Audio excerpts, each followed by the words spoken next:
So what's your name? Carol? Kira, yeah. Kira. Alright, so we have Sister Kira over here, and Alhamdulillah, she took her Shahada, she embraced Islam, and her mom is also here who is supporting her, right?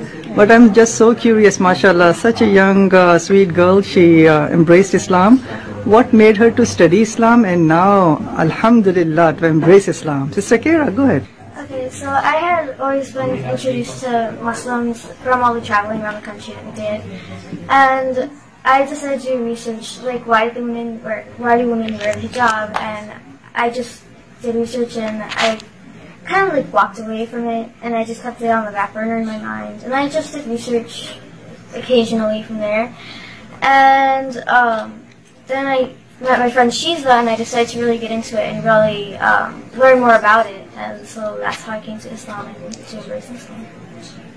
How do you feel when you are wearing the hijab? Do you feel different? How do you feel?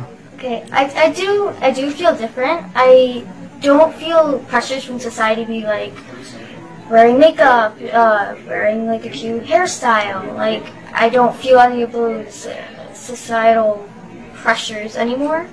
And I feel like I can really be me and myself without worrying how I look on the outside. Wonderful. You know, you have your mom over here. Mom, what's your name?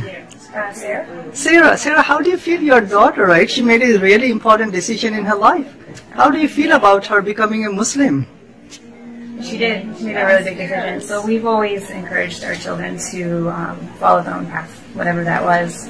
And Kira came to me and told me she was researching Islam.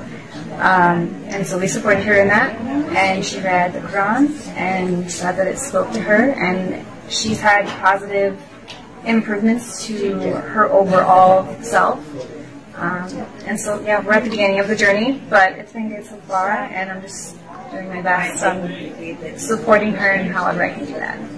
Have you also read the Quran, by the way? I know your daughter, perhaps she did. What about you?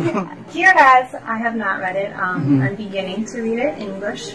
So, yeah, working on it. Looks like you have a gift bag, and you want to show the gift bag. What do you have?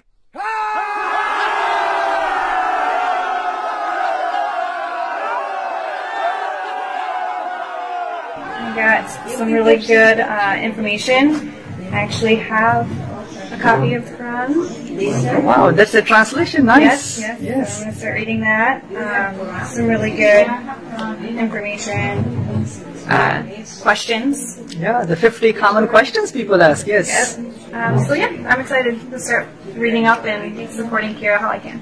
Kira, what one message that you have to other youth, other kids who may also be searching for the truth? They may have so much societal pressure. What message that you have for them? I just say to be yourself, and it's okay to question things. Like, if you're from a different religion, you're like, I don't think this is for me. It's okay to question it. Like, it's okay to hunt for the truth because it's out there. You just have to find it. What in Islam that you like the most, by the way? There are so many wonderful things in Islam, right? Yes, I'd say definitely the women's rights, because I believe that they have definitely changed, and I do not believe that Islam oppresses women, which is another thing that I like, because I know in Christianity and other religions that women were definitely oppressed, and that's why I really, one of the reasons why I really like Islam. Can you mention one of the rights that Islam gave to women that you said, you know, wow, that's so wonderful? What right comes to your mind? So I had run across the right for women to own property, which at the time was like unthinkable, and so I thought that was a very big step into women's rights, and that was really awesome. You know, in Islam gave women the right to own property in the 7th century. In Illinois, in USA, not until 1861 that a married lady, she won the right to own property. Right? And Islam gave that right 1400 years ago.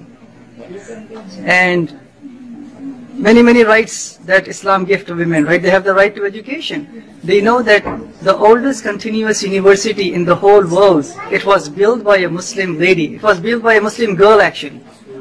Just like you, she wore the hijab and she made the oldest continuous university. That's awesome. That's amazing, correct? Yeah. She has the right to work if the need arises. Whatever she earns, it only belongs to her. They have the right not to be forced into marriage. So what one message that you have for your mom? Let's see. To keep researching Islam, because there's so much more that even I don't know about, and there are so many wonderful things in it that I want her to know as well, and I want her to experience, and I just hope that she makes the right choices for herself.